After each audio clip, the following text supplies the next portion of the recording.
Kasi paulit-ulit nating sinasabi, and I think it has been more than amplified by the manifestation and argument raised by Senator Peter Alan Cayetano, na yung pagiging presiding officer ng isang senator judge na hindi Senate President ay labag po sa Constitution. It should be the Senate President who should preside over an impeachment trial of impeachable officers except the President. Kasi alam natin, klarong-klaro sa Constitution, na pag ang Presidente is on trial, it is the Chief Justice of the Supreme Court who presides over the impeachment proceeding. Kahapon kabilang po kayo sa mga petitioners sa inihain po ninyong petisyon sa Supreme Court. Kaugnay nga po dito sa impeachment trial ng VP Sara Duterte. Ano ho ito at ano pong pangunahing dahilan kung bakit po ninyo ito inihain laban nga po dito sa presiding officer, itinalagang presiding officer na si Senator Cheese Escudero? Opo, just to give you context, nung inihain na po yung pangalawang impeachment complaint sa House of Representatives, a group of petitioners, including me, Attorney Bob Torion, and the rest, have filed a petition for certiorari sa Supreme Court questioning the second impeachment complaint. So, andyan na po yan sa Supreme Court. And then what happened during the first day was quite unusual, to say the least. Kasi meron po kayong dalawang presiding officer, pero iisa ang gavel. Yung gavel is not just a decorative item then, ano. The gavel on the rostrum is actually a symbol of authority. Kaya pag magro-ruling yung presiding officer po, binabang yung gavel to say that the authority has, the judgment or the order has already been issued and therefore it should be respected. And yet we see two people, or specifically two senator judges presiding over the trial. That makes it very unusual, to say the least, and obviously violative of the Constitution. Kasi paulit-ulit nating sinasabi, and I think it has been more than amplified by the manifestation and argument raised by Senator Peter Alan Cayetano, na yung pagiging presiding officer ng isang senator judge na hindi Senate President ay labag po sa Constitution. It should be the Senate President who should preside over an impeachment trial of impeachable officers except the President. Kasi alam natin, klarong-klaro sa Constitution, na pag ang Presidente is on trial, it is the Chief Justice of the Supreme Court who presides over the impeachment proceeding. But in all other impeachment trial covering all impeachable officer, it is the Senate President. Kaya kino-question, rightly so, kino-question ni Senator Peter Alan Cayetano na yung ano na yan, yung pagtatalaga kay Senator Escudero ay questionable kasi hindi sang-ayon sa Constitution. Opo. Attorney, ano ho yung para sa kaalaman lang po ng ating mga kababayan, ano hong partikular pong probisyon ng ating saligang batas o sa ating konstitusyon ang nilabag po sa tingin po ninyo, nilabag po ang, dito sa pagpili nga kay Senator Cheese Escudero bilang presiding officer ng Senate Impeachment Court? And the provision of accountability, if I'm not mistaken, Article 12 of our Constitution, na klarong-klaro doon na pag merong impeachment complaint that is being heard before the Senate, it should be the Senate President who should preside over impeachment complaints covering all impeachable officers below the President. At napatunayan naman din na kasi yung Constitution na ipandayan, if I may, in the proceedings of the what you call the Constitutional Commission at the time. And klarong-klaro doon sa exchange ni Commissioner Davide and Commissioner Monsod na pag hindi po presidente on trial, sino po ang magpipreside. So in that particular exchange, naiklaro po na the one who is supposed to preside is the Senate President. Opo, pero anong masasabi po ninyo doon sa mga argumento naman ng ilang mga senador dahil po yung sinabi po ninyo ay yun po mismo ang pinagdebatehan bago po sila pumili ng presiding officer sa halip nga na itong si Senate President Sherwin Gatchalian ang mamuno sa Senate Impeachment Court. That's good that you raised that point, ano. Even the manner by which they changed the rules on impeachment sa Senado, questionable din. Kasi nga, sang-ayon ako sa obserbasyon at klarong-klaro naman doon sa balita, nung June 3 na Senate session, wala po silang quorum. So kung wala kayong quorum, how can you convene a session in the Senate? So doon pa lang, questionable na. Pangalawa, it's a matter of procedure, according to Senator Cayetano, na when there is a motion that is supposed to be put on the table to be debated upon and voted by the members, it should be filed a day before. And there was none that was filed a day before.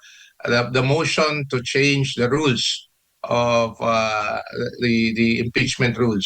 So, yun, pangalawang rason naman na talagang questionable yung pag-iiba ng klarong-klaro sa saligang batas na it's supposed to be the Senate President who will preside over impeachment complaints covering all impeachable officers below the President. Opo, meron pang mga naratibo, attorney, yung mga argumento po na tahimik daw, hindi malinaw, ang nakasaad sa ating batas na hindi naman nakalagay specifically na dapat Senate President lang yung magiging presiding officer.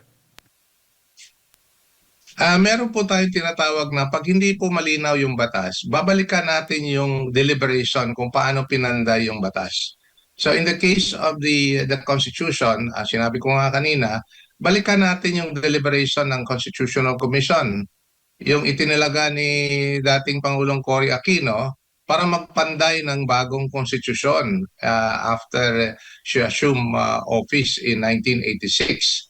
And that's precisely the point that was raised by Senator Cayetano, na during the exchange, si Commissioner Davide then would have wanted to make it very clear na pag in all other cases other than the President on trial in impeachment, kailangan yung Senate President ang mumumuno, ang presiding officer in that sense, no?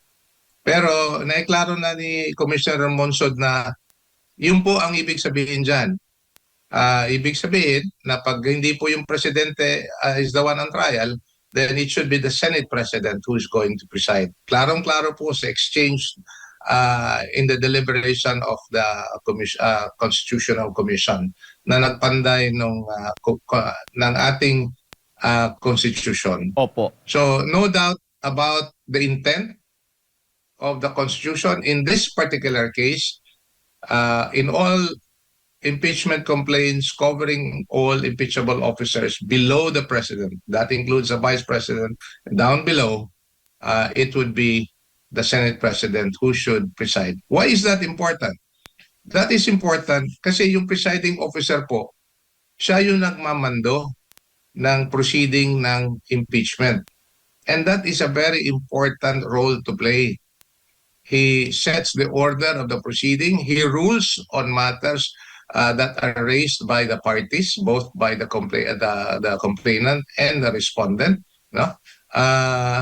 Yung senator judges are there if there is a motion or if there is a point by which a senator judge may raise to make a formal vote. Ibig sabihin, hindi lang po yung presiding officer ang magde-decide on a point of procedure or perhaps a point of substance, say for example, admissibility of evidence, ilalagay sa botohan ng mga senator judges. Otherwise, it's the presiding officer who will rule on matters that are raised in the course of the proceeding. So very important po yung papel na ginagampanan ng presiding officer sa isang impeachment trial. Opo, ang sagot naman po ni Senator Judge Tito Soto doon po sa inyo pong sinabi tungkol sa mga framers. Yung minutes daw ng Constitutional Commission ay reference source lamang. Ano po? Hindi ko nakuha. Reference source. Parang reference lang. Sa tingin ho ba ninyo, mababa yung tingin po niya doon sa mga framers at baga wala po siyang puwersa na maidudulot o epekto doon po sa pinag-uusapan po nila ngayon? I beg to disagree. Kasi yung pagpanday po ng Constitution na yan, yung ugat ng lahat ng provision ng Constitution nanggagaling po sa deliberation ng Constitutional Commission. So hindi po natin babaliwalain yung mga nangyari po para ipanday, isaayos at yung Constitution that we now have. That's precisely why even in cases that reach the Supreme Court would make reference to. Ibig sabihin, babalikan nila paano pala nangyari yung pagpanday ng isang batas or in this case the Constitution. They would always refer to the minutes of the deliberation before when a law was passed in Congress, or in this case the minutes of deliberation of the Constitutional Commission. So that's a very important pieces of material by which we would be able to draw conclusion kano talaga ang sinasabi ng Constitution. Opo. Meron pa pong isang argumento na itong impeachment, Senate Impeachment Court ay sui generis o hineres ba o nabubukod tangi dahil siyempre wala daw makukulong, wala namang civilly liable dito sa impeachment court na ito.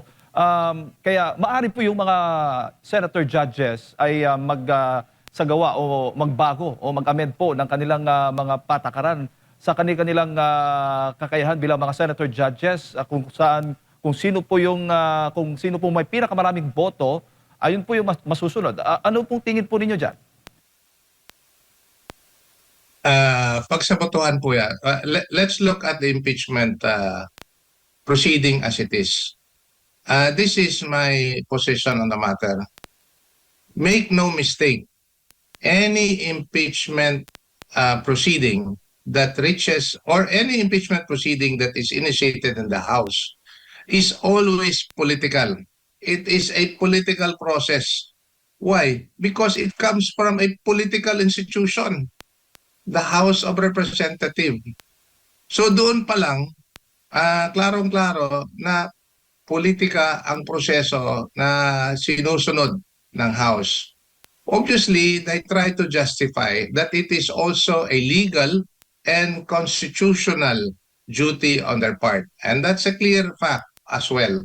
Pero make no mistake, yung initiation po ng complaint, ng impeachment complaint, lalong-lalo na against an elective official, and I like to make this clear, elective official, hindi po kagaya ng dating maestrado ng Supreme Court or appointed official. Elected official ito in the case of BP Sara,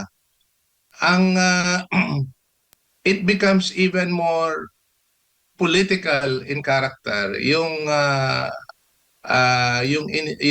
pag-initiate ng impeachment sa House of Representatives.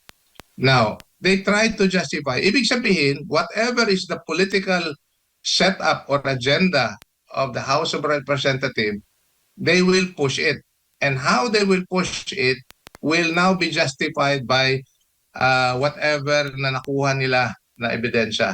By the way, yung nakuha nila na ebidensya, lumabag pa doon sa rules nila sa House. Kasi nga, insofar as the initiation of the complaint in the House, whatever evidence you may have in the House would only be limited to what was brought before them by the complainant of the impeachment complaints.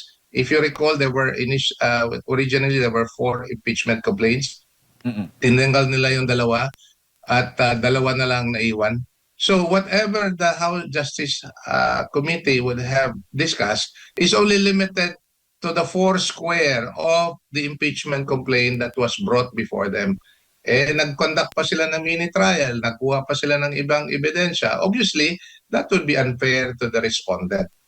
And more importantly, because this is a political process, uh, ang tinatamaan dito hindi lang po, especially in the case of VP Sara, ang tinatamaan dito hindi lang po si VP Sara.